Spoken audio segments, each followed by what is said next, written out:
Hello and thanks for joining us on Nationwide today. I am Zenret Dingmun.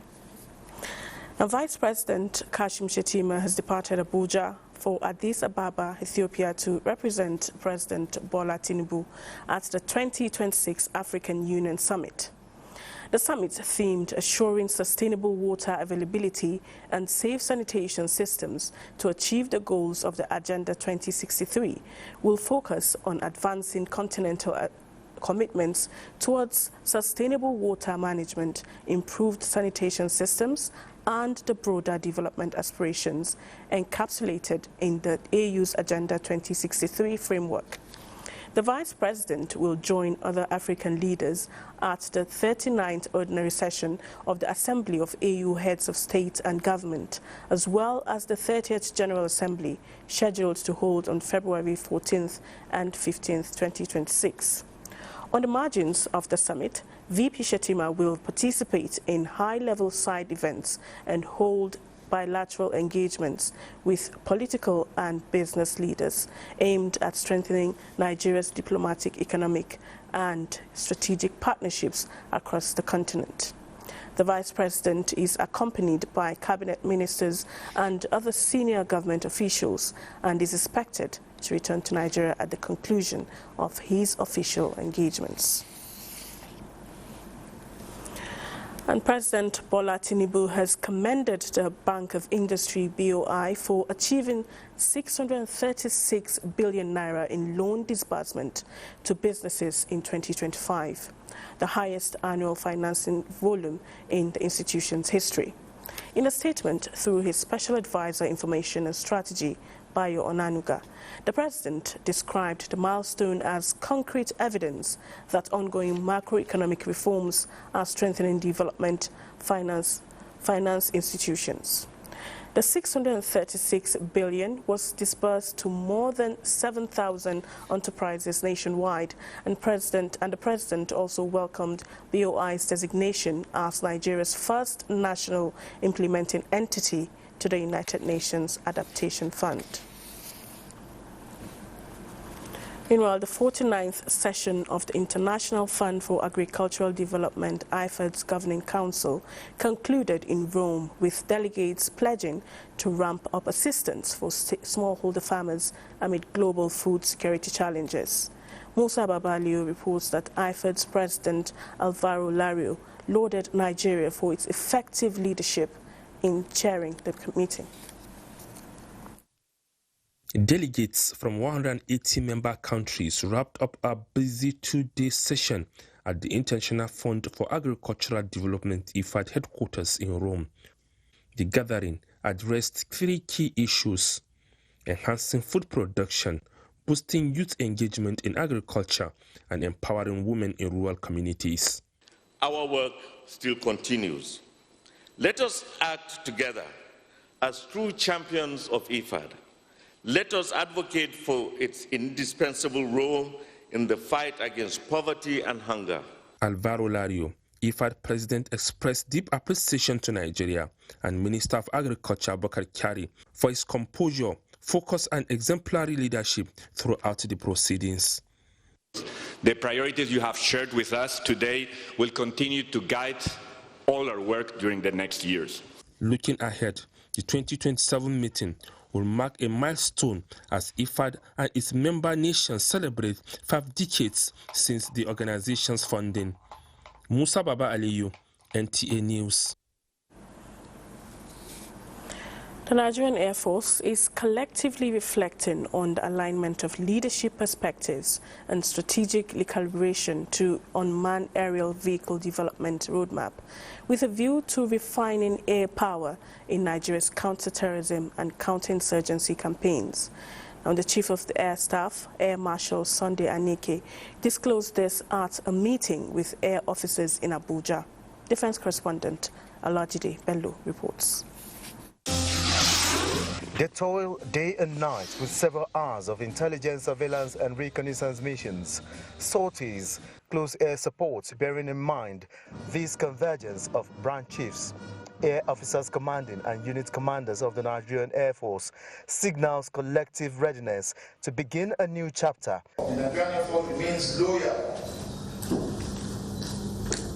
to the Constitution and the democratic elected government of the day. Accordingly, commanders are reminded of their responsibility to maintain unity, cohesion within the ranks while checking all forms of indiscipline and unlawful activity.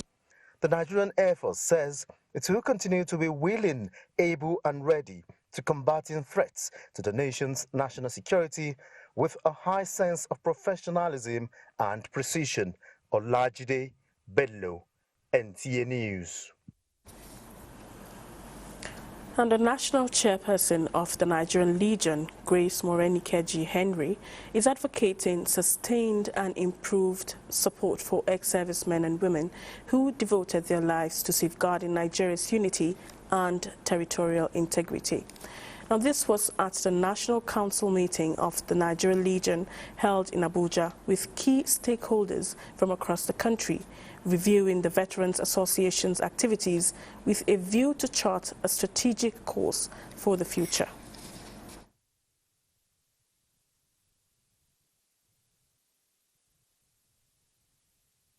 My vision for the Nigerian Legion and the military veteran is to create a better life for veterans. Restore respect, dignity, pride, honor, not only to the fallen heroes, but to the living legendary veterans with the Nigerian Legion as vanguard in achieving this purpose.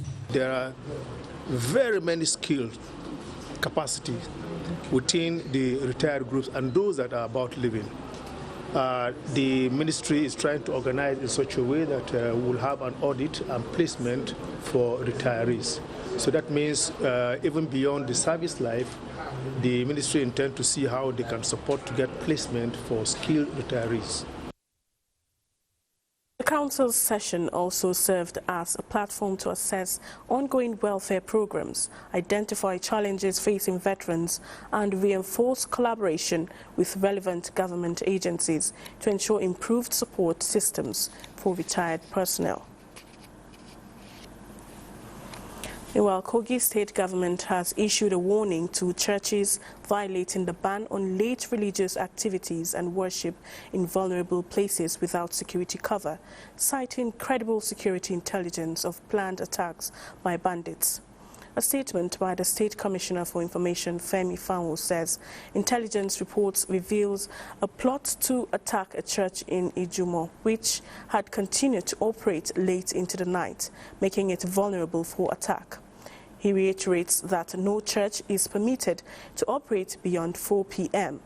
Meanwhile, security forces have recorded a major breakthrough in their offensive against criminal elements as troops overran a terrorist enclave, recovered arms and ammunition, and dismantled a camp linked to terrorist kingpins Kachala Ibrahim and Shaibu, who are involved in criminal activities across parts of Kogi State.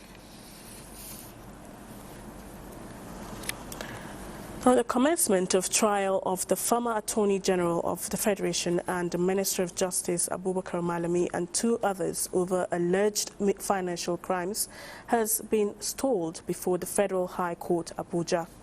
The development was due to the recusal of the presiding judge, Justice Obiora Iguata. The judge, just reassigned to the cases by the chief judge, cited personal reasons and the need to uphold the interest of justice for his recusal from the case.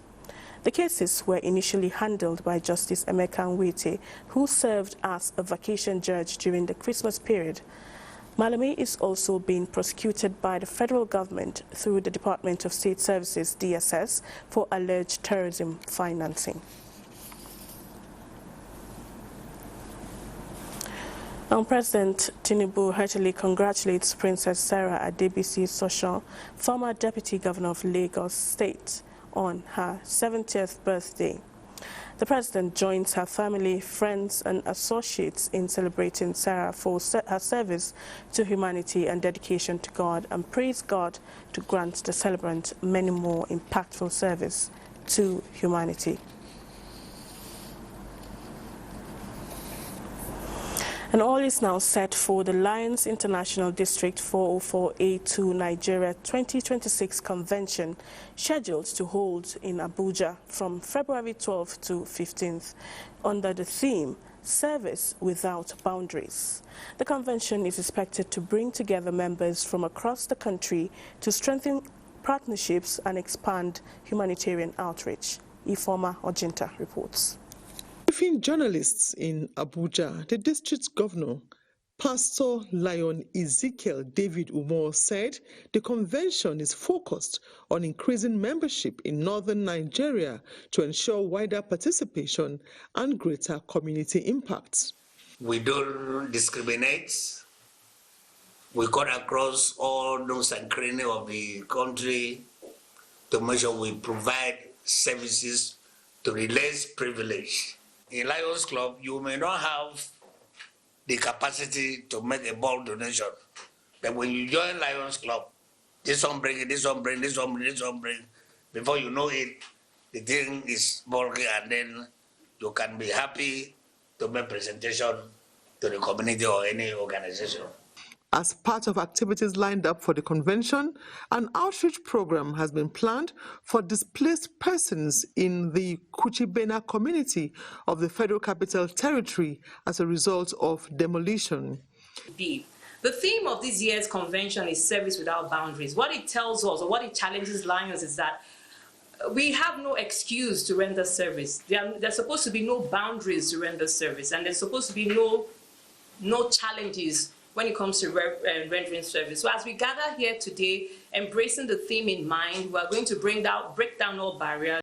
We reach out to well-meaning Nigerians, kind-hearted Nigerians to support us in our quest, because we can't do it all alone. They also highlighted other projects of the district, including the renovation of the postnatal ward at Wuse General Hospital and a donation of 1.5 million naira to a patient at the Pediatric Oncology Center, Gwagwalada. The convention, they say, will further strengthen the Lions Club's commitment to healthcare and social development across Nigeria. In Abuja, Ifeoma Ojinta, NTA News. It's time now to join Adiola in our Lagos Network Center for more reports on Nationwide. It's over to you, Adiola.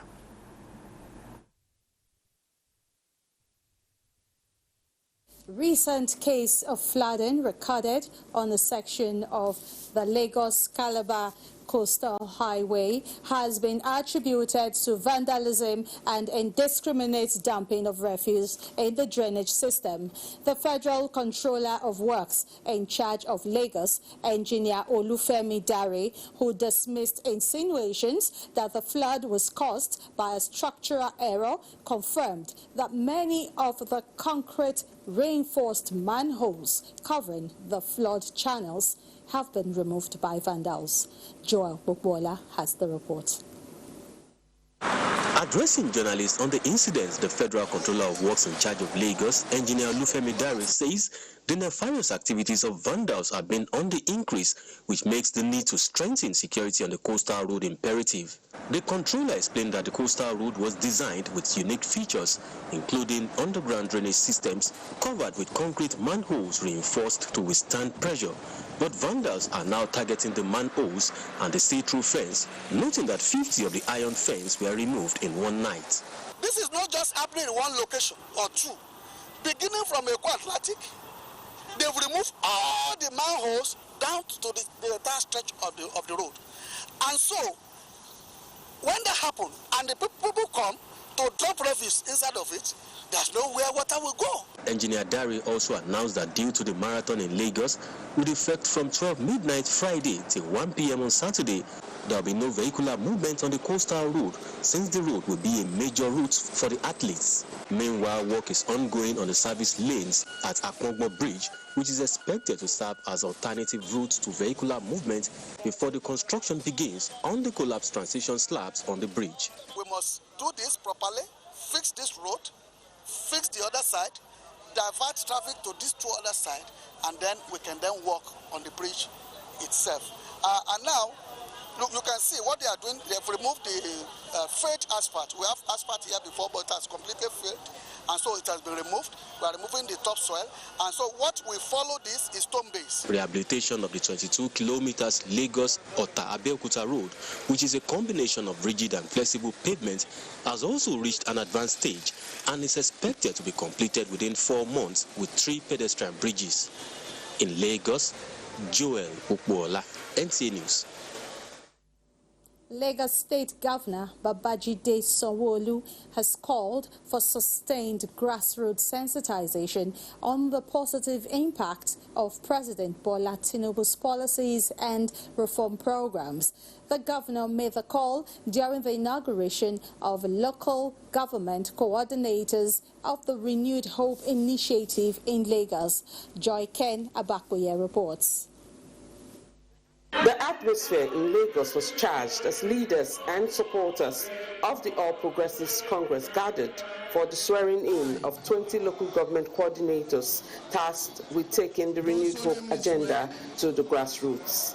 Administering the oath of allegiance, Governor Babajide Sanwo-Olu said the coordinators are to create awareness and stimulate conversations around President Bola Tinubu's administration, highlighting achievements in infrastructural development across the 6 geopolitical zones, debt reduction, and other key initiatives aimed at building a new Nigeria. This is an activation of sorts. This is our own activation of sorts.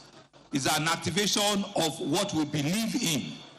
It's an activation of our resolute commitment. Lagos State Coordinator of the Renewed Hope Ambassadors, Tayo Ayinde, said the movement is designed to deepen grassroots engagement and serve as a bridge between government policies and the people. We are a public engagement and sensitization movement created to help Nigerians to better understand the ongoing national programs and actively participate in initiatives designed to improve social and economic well-being. The new coordinators pledged to diligently discharge their responsibility across communities in the state. Those of you who have been selected carefully as the renewed ambassadors for your local governments, please go and represent this man excellently.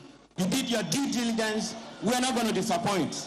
I say this on behalf of all other colleagues that we assure you, rest assured, we will deliver. To enhance their outreach efforts, each coordinator will be provided with a vehicle for use within their respective local governments.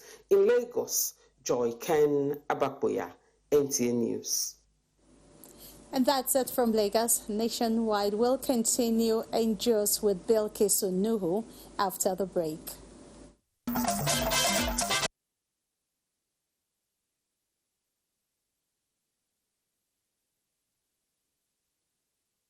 To Jos.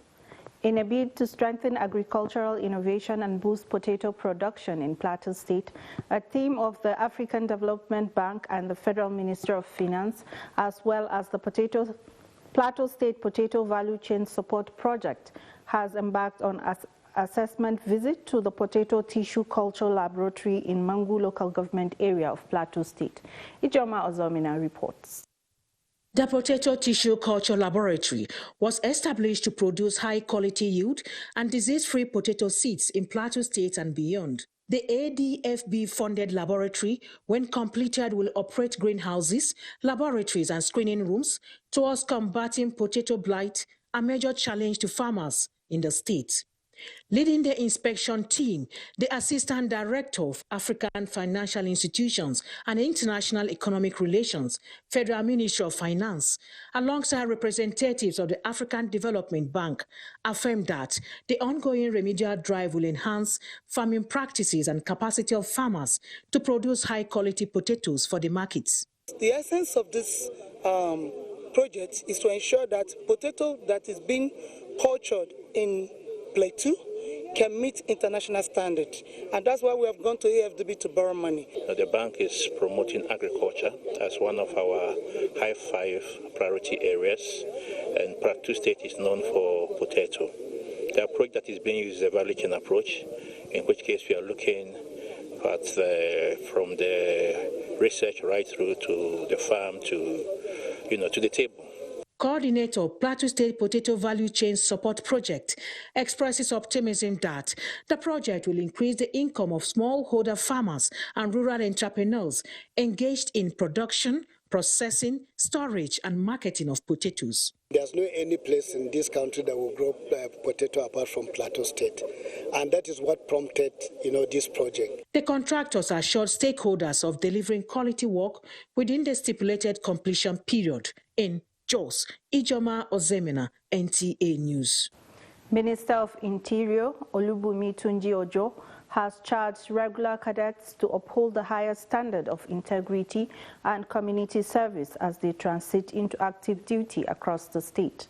The minister stated this in a message to the passing out parade of regular course 6 cadets of the Federal Fire Service in Jos.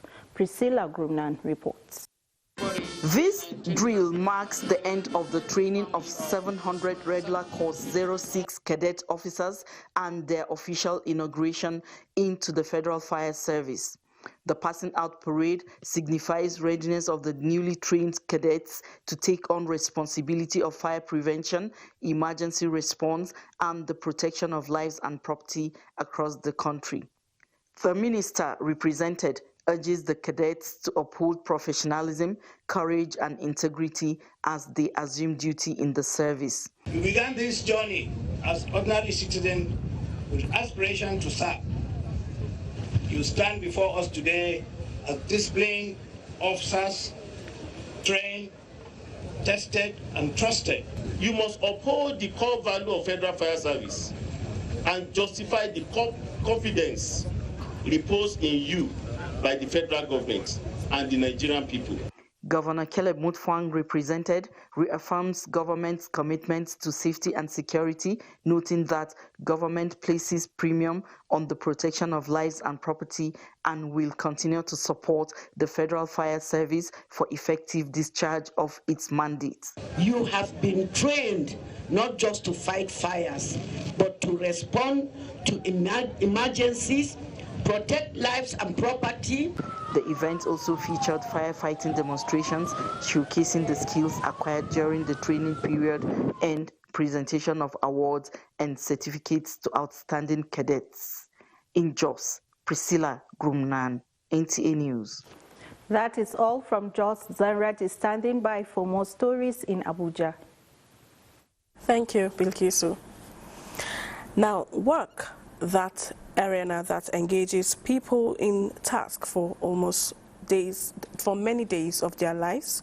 However, it is observed that while it is good to work hard to achieve one's goals, work experts say that being more efficient at work produces better output.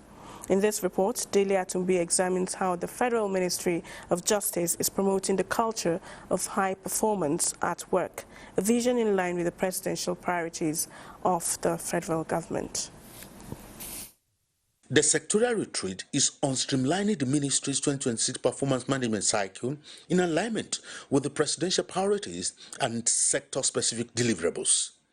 Focus is on the head of service intention on efficiency, cultural change through enhanced performance with the use of technology.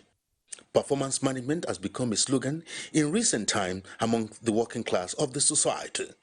Aside from the cliché, what exactly is it? Each head of agency will be required to provide comprehensive quarterly performance metrics, definitive implementation timelines, and clearly articulated accountability frameworks. These are officials of the Federal Ministry of Justice being taken through the concepts of performance management. Very important in the value chain. So put in your best. Now that the operations of the ministry, including court proceedings, are now live online, Lateef Fagbemi SAN says his staff must use 2026 to attain greater efficiency to achieve the presidential priorities in a specific, measurable, in line with the National Development Plan. In Abuja, Dele Atumbi, NTA News. And good news from the communications sector as Nigeria is set to have 2 more communications satellites in space by next year.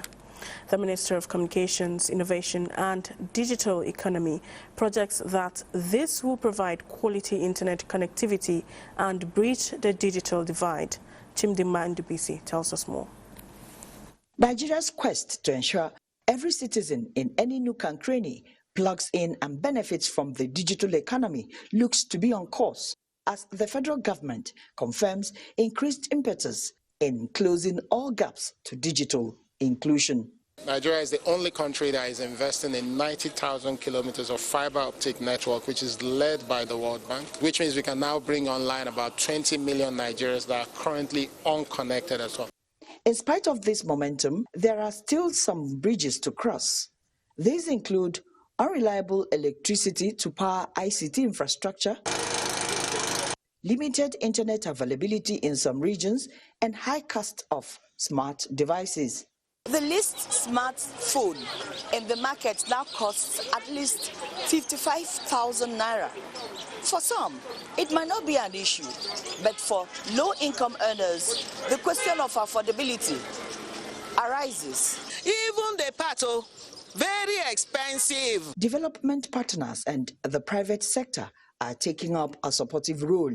In aligning with government efforts, they are proposing joint investments in 3 critical areas: affordable devices, electrification, and digital skills. Our message is simple: co-plan, co-build, and co-finance. How can we align with the government on the government vision to help deliver? All these are to ensure no Nigerian is left behind in the digital age. In Abuja, Chimdima Ndubisi, NTA News. Now, food prices in Nigeria continue to pose significant challenges for households, despite a noticeable drop in inflation compared to last year. A market survey conducted in Maiduguri by our correspondent Fatima Isa reveals that traders and consumers are cautiously optimistic as Ramadan approaches, a period traditionally marked by increased demand for food items.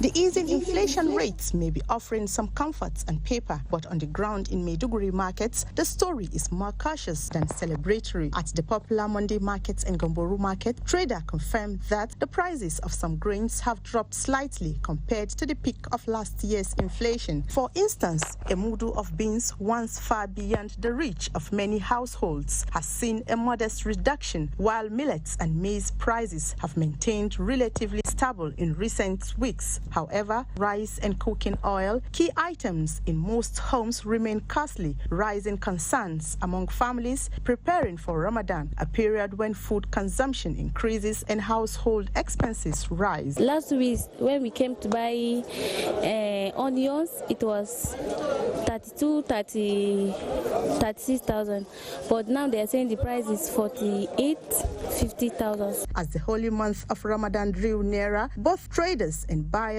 remain hopeful that improved supply chains and stable economic policies will prevent the usual seasonal spike in food prices, allowing families to observe the season with less financial strain and greater peace of mind. In Maiduguri, Fatima Isa, NTA News. Let's now link up with Fatima in Maiduguri for more on the prices of foodstuff in Borno State. Hello, Fatima. Tell us more on what you gathered from markets in Borno. Hello, thank you very much, and thanks for joining me. As you can see, I'm standing at the front of one of the popular markets in Maiduguri, which is called or known as the Monday Market. From the research, or let me say market survey we did yesterday, it shows that actually there's a clear distinct between the price of commodities as of last year and also this year. There's slight changes. This year, food commodities are much more cheaper than that of last year, because but as of now that the Ramadan period is drawing nearer, there is a slight of change, or let me say there's a slight of increase in spike of food commodities. As of last 3 weeks, it happens that a mudu of rice is being sold at 1,200, and then beans, or let me say beans, yes, 700 naira, and then groundnut 1,000 naira. But due to the high demands of customers and also consumers, now the price of rice is 1,500 a mudu, while that of groundnut is 3,400. 400, that's the big mudu. So you see, there's quite a slight spike in the increase of commodities, food commodities, and customers and also traders are very, very optimistic that as the Ramadan festive drew closer, if there is a supply of commodities, actually the price will be lesser. Thank you.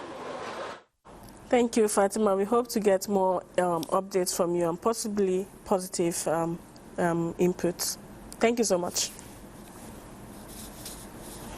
Now, members of the governing All Progressives Congress on the platform of Progressive Strategy Roundtable are amplifying the achievements of President Tinubu and collaborating to ensure continuity beyond 2027. The session, which brought together high-profile personalities of the APC, is to brainstorm on ways of mobilizing massive votes for the president's return and put his milestones on the marble for Nigerians to be fully aware of the impact of the renewed hope government since inception. The president has embarked on structural reforms that are neither cosmetic nor convenient. Fuel subsidy removal, exchange rate unification, revenue restructuring, energy transition. These are not short-term popularity projects. They are long-term corrections. And history teaches us something important. Structural reforms succeed economically only when they are supported politically. I wish you a very engaging and robust discussion so that together we move this country forward under President Bola Ahmed Tinubu. The session scored the president high on critical infrastructure deliveries, human empowerment, students' loan, adequate funding of subnational governments, and accelerated development across the 6 geopolitical zones of the country. Meanwhile, the National Peace Committee has swung into action ahead of the Federal Capital Territory Area Council's election, Ekiti and Osun off-cycle governorship elections, and ultimately the 2027 general elections. The process started with a courtesy visit to the Independent National Electoral Commission headquarters in Abuja. Timothy Yusuf reports. This is the first interface between the new INEC chairman, Professor Joash Amupito, and the National Peace Committee members. Head of Secretariat of the National Peace Committee, Reverend Father Tabarikindo, led the delegation on behalf of the chairman, General Abdul Salami Abubakar, and the Secretary General, Bishop Matthew Hassan Kuka. The visit is in a bid to strengthen ties and promote peaceful elections in the FCT before, during and after the February 21, 2026 area council's poll, as well as other future elections in the country. Nigerians or citizens of Abuja were looking forward to seeing, we're hoping that there will be a peaceful election, but we also know that INEC, as the arbiter of elections, has a critical role to play. We are fully behind the commission to give the commission all the necessary support and strategic guidance that will be required in order to ensure that there's free, fair, and credible elections. And we are eager to work together in promoting peace, educating our communities, and strengthening the foundation of our democracy. Let us take this opportunity to discuss strategies that will ensure upcoming elections are conducted in a manner that reflects the will of the people, free from violence and disruption. Discussions centered on strategies for voter education, conflict prevention and collaboration with security agencies. Timothy Yusuf, NTA News.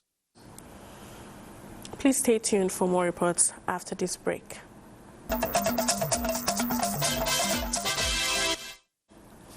Thanks for staying tuned.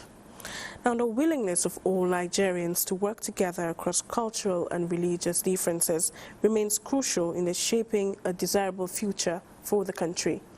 Nigeria's First Lady Oluremi Tinubu stated this at the 18th Leadership Newspaper's annual conference and awards ceremony, where she emerged as the Person of the Year 2025. State House correspondent Adeni Taiwo reports. Eminent Nigerians make their way into the Bola Tinubu International Conference Center, Abuja, as witnesses to history. Like other editions, the 18th Leadership Newspaper's annual conference and award ceremony celebrates exemplary contributions to governance, business, social impact, and public service, demonstrated this time by a roll call of distinguished Nigerians led by the First Lady Oluremi Tinubu.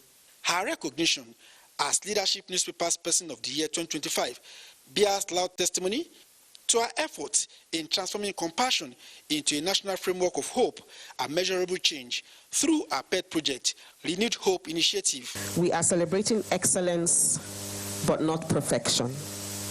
Commitment, impact, and consistent service to this nation and humanity. And there, another honor held aloft for the world to see. Accepting the award, the First Lady thanked the management of Leadership Newspapers not only for the honor, but for its continued commitment to journalism that informs, inspires, and strengthens democracy in the country. I do not take this honor alone.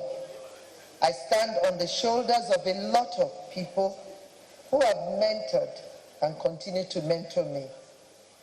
This award is for all those who have helped me along the way. It is also for the many Nigerians, especially women, young people, and community leaders who work quietly every day to uplift others and ignite hope in our nation. She says nation building will always be at the center of our service, describing our award as another call to action. The future of our nation depends on our willingness to work together across cultural and religious differences and interests for the good of all.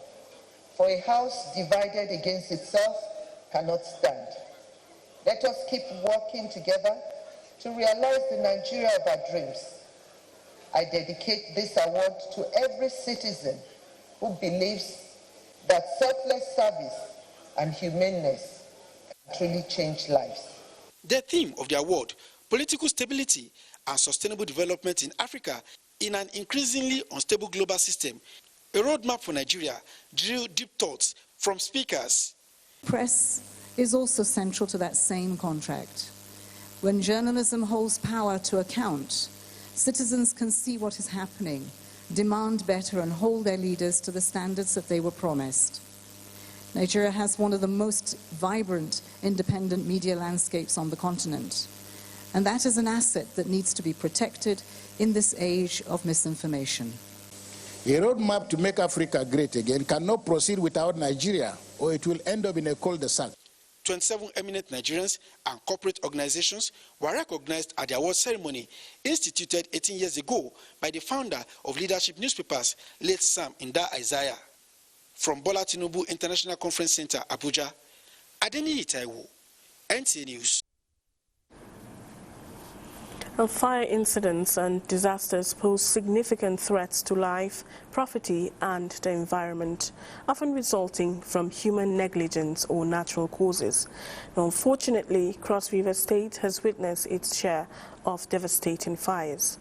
And in this report, Oba Hyacinth examines the devastation and explores ways to mitigate this inferno that is causing so much pain to the people. Fire disasters have caused immense havoc for Cross River residents in recent times. Public buildings such as State High Court in Abuja and major markets like Abuja, Ikom Ward markets have been affected alongside residential homes. The losses have been substantial, resulting in damage to properties, displacements of families, disruptions of businesses, and long-term economic setbacks.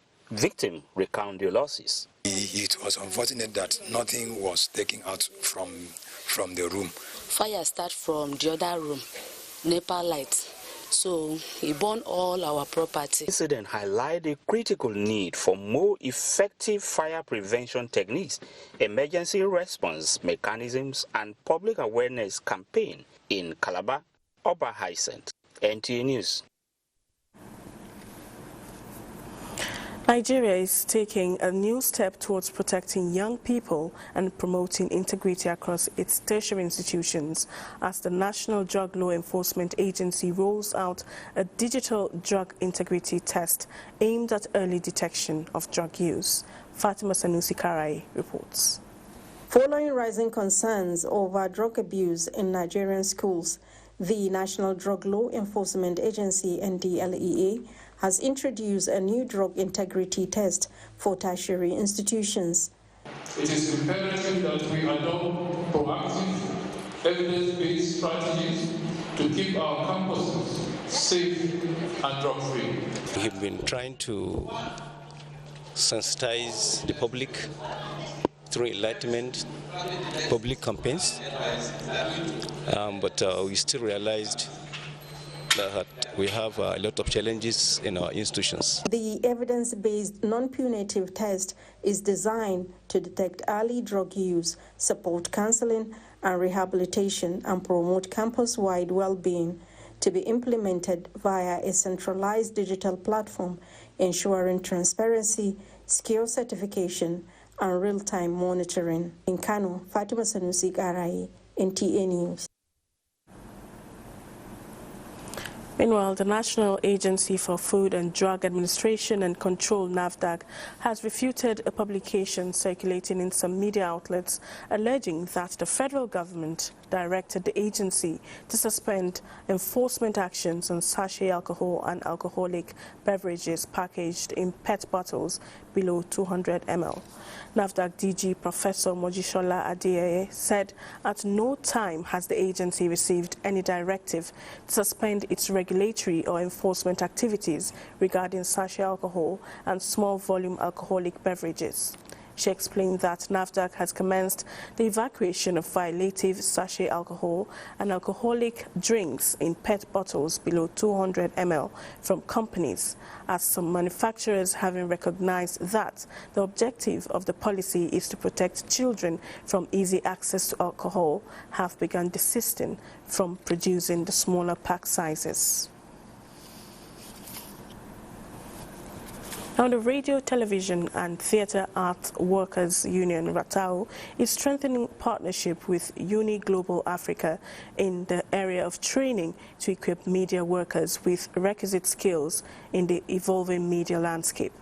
This follows the visit of a delegation from the Uni Global Union to the RATAO and NLC headquarters in Abuja. Tessio Mary reports. The Uni Global Union is a body that represents workers in different industries around the world with the sole objective of promoting workers' rights and protection for a better working environment in more than 150 countries. Its delegation is in Nigeria to further strengthen partnership with RATAO, an umbrella body of media workers in the country. RATAO is very important for Uni Africa. RATAO is our biggest affiliate in the sector of media. That is why we find it necessary and important to have our first regional conference in the sector of media, where RATAO is. For Uni to think it wise to bring their program to Nigeria and in Africa, and it goes to show that Nigeria is quite remarkable. It shows that the world is recognizing what they are doing. The team is also at the Labour House, where issues of welfare and challenges facing media workers around the world dominate discussions. Want to be part of the conference you are holding here, and let it be a conference, that will bring a high level of consciousness to the working people of Africa. The visit of the Uni-Africa delegation is also to intimate stakeholders of the forthcoming Uni-Africa conference. In Abuja, Tessie Omeri, NTA News. On prioritizing technology adoption, institutionalizing discipline and community-focused services is one sure way of creating a lasting impact in any society. This is the standpoint of speakers at the Rotary 2026-2027 District Learning Seminar in Abuja. Olainka Ojo reports. When we change our communities, we create lasting impact across the globe, in our communities, and a statement to the fact that Rotary believes not only in focusing on outcomes, but impact. This meeting, which brought together Rotarians under District 9127, is to brainstorm. Create strategies to do our work plan and plan how we're going to create lasting change in the world.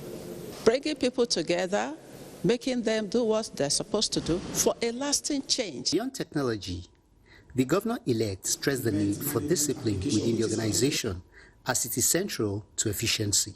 Let us lead boldly, let us serve passionately, let us communicate openly, let us innovate courageously, and together let us create lasting impact. District 9127 has more than 80 clubs.